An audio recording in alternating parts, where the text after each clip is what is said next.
Hello friends, welcome back to SRL channel. కాశీలో 9 రోజులు ఎందుకు ఉండాలి? నవదిన కాశీయాత్ర అంటే ఏమిటి? మనిషి తల్లి గర్భంలో 9 నెలలుంటాడు. జన్మరాహిత్యం ఇచ్చేది కాశీ ఒక్కటే.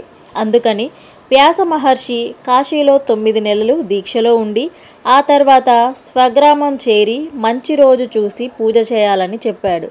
అయితే కలికాలంలో ఇంత శ్రద్ధతో అంతకాలం ఉండలేమని, ఇంకేదైనా ఉపాయం చెప్పమని సామాన్యులు కోరారు. దానికి ఆయన 9 రోజులుంటే ఆ ఫలితం డోకా లేకుండా వస్తుందని చెప్పాడు. మరి ఆ రోజుల్లో ఏం చేయాలి? విశ్వేశ్వర నామస్మరణ, దానాలు చేయటం, ధర్మ ప్రసంగాలు వినటం, ఏకభుక్తం, ప్రాంతకాల స్నానం, ఉదయం రాత్రి విశ్వేశ్వర దర్శనం, కోపం లేకుండా ఉండటం, అబద్ధం ఆడకుండటం అనే 8 అంశాలు ఖచ్చితంగా అమలు చేయాలి. మొదటి రోజు కార్యక్రమం. మొదటిగా మనసులో 33 కోట్ల దేవతలు తీర్థాలతో సర్వ పరివారంతో సేవింపబడుతున్న శ్రీ కాశీ విశ్వేశ్వర శరణు అనుజ్ఞ అని స్మరించుకొని మణికర్ణిక తీర్థానికి వెళ్ళాలి. దీనినే చక్రతీర్థం అంటారు. సాక్షాత్తు శ్రీమన్నారాయణుడే ఆ మహాదేవుని సేవలో ఇక్కడ ధన్యమైనాడు.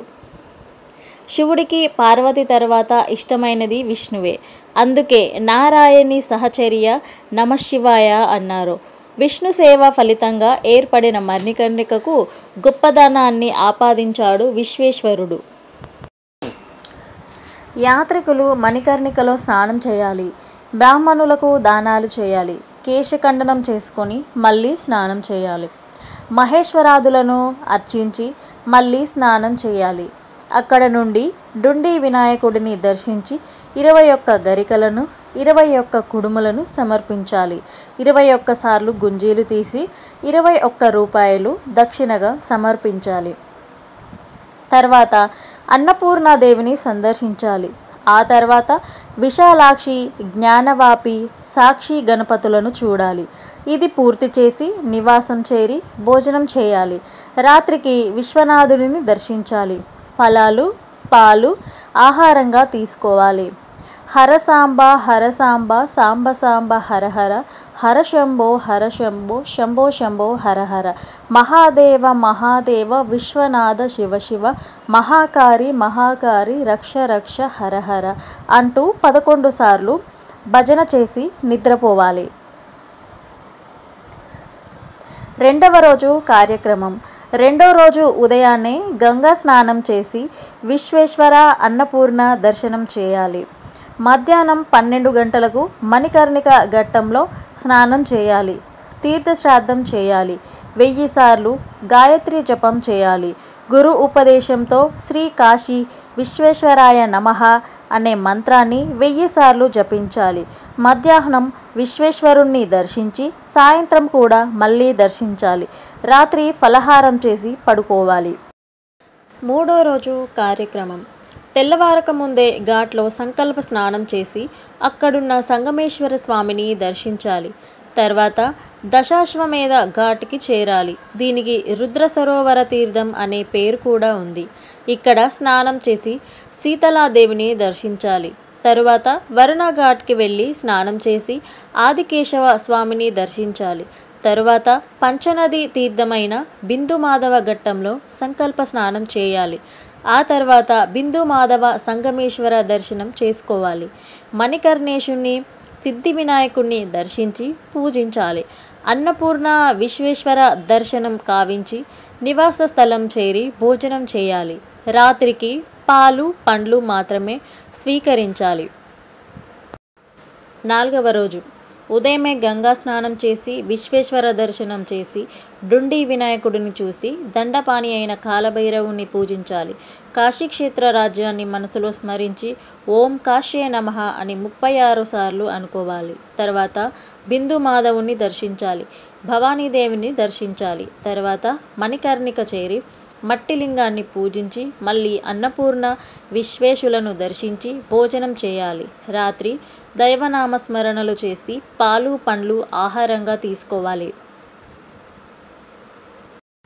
ఐదవ రోజు ప్రాంతకాలమే గంగా స్నానం చేసి కేదారేశ్వరుని దర్శించి అక్కడే రుద్రాభిషేకం నిర్వహించాలి. తర్వాత తిలాబాందేశ్వర చింతామణి గణపతిని సందర్శనం చేయాలి. దుర్గాదేవిని చూసి ఒడిబియ్యం దక్షిణ సమర్పించి గవ్వలమ్మను చేరి అదేవిధంగా పూజ చేయాలి. ఈమెనే కౌడిబాయ్ అంటారు. అన్నపూర్ణ విశ్వనాథ దర్శనం చేసి భోజనం చేసి రాత్రి పాలు పండ్లు తీసుకోవాలి. 6వ రోజు సూర్యోదయానికి పూర్వమే గంగా స్నానం చేసి బ్రాహ్మణ ముత్తైదువులకు పూజ చేసి ఆశీస్సులు పొంది వైధవ్యం ఎన్ని జన్మలకైనా రాకూడదని దీవెనలు పొంది చేటల దానాన్ని చేసి బేసి సంఖ్యలో జనానికి వాయన దానాన్ని చేయాలి. వ్యాసకాశి చేరి వ్యాసుణ్ణి రామలింగేశ్వరుణ్ణి స్త్రీశక్తులను దర్శించి కాశీ వచ్చి అన్నపూర్ణ విశ్వేశ్వర దర్శనం చేయాలి. తర్వాత భోజనం చేయాలి. రాత్రి సంకీర్తనలతో కాలక్షేపం చేసి పాలు పండ్లను స్వీకరించాలి. 7వ రోజు గంగా స్నానం చేసి నిత్య పూజ చేసి 1000 గరికలను ఏరి సిద్ధం చేసుకోవాలి. దొరక్కపోతే 108తో సరిపెట్టుకోవాలి. 21 ఉండ్రాలను 108 ఎర్రపూలతో వినాయకుడిని పూజించాలి. 3 బ్రాహ్మణ ముత్తైదువులకు భోజనం పెట్టి తాంబూలాలు ఇవ్వాలి.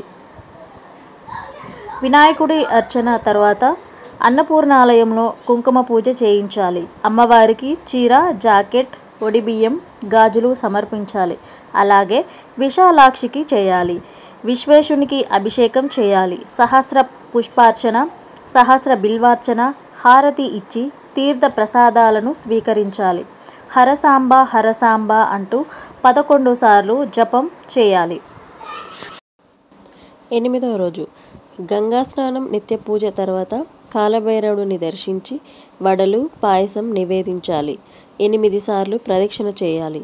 ఆ రోజంతా కాలభైరవ స్మరణతో నిష్టగా గడపాలి. 5 యతులకు 3 బ్రాహ్మణ స్త్రీలకు భోజనం పెట్టాలి. దక్షిణ తాంబూలం సమర్పించాలి. భోజనం చేసి రాత్రి కాలభైరవ స్మరణ చేస్తూ నిద్రపోవాలి. 9వ రోజు గంగా స్నానం విశ్వేశ్వర దర్శనం చేసి అన్నపూర్ణాదేవిని దర్శించి పూజించి 108 ప్రదక్షిణలు చేయాలి. జ్ఞానులైన దంపతులను పూజించి భోజనం పెట్టి దక్షిణ ఇవ్వాలి. వారి ఆశీస్సులు పొందాలి. రాత్రి అన్నపూర్ణాష్టకం చేసి నిద్రపోవాలి. 10వ రోజు నవదిన యాత్ర పూర్తి చేసి 10వ రోజు గంగా స్నానం చేసి గంగను పూజించి సహస్రనామ పూజ చేసి అన్నపూర్ణ విశ్వేశ్వర దర్శనం చేసి తల్లిదండ్రులను గురు దంపతులను పూజించాలి. అందరి ఆశీర్వాదాలు పొంది ఇంటికి ప్రయాణం అవ్వాలి.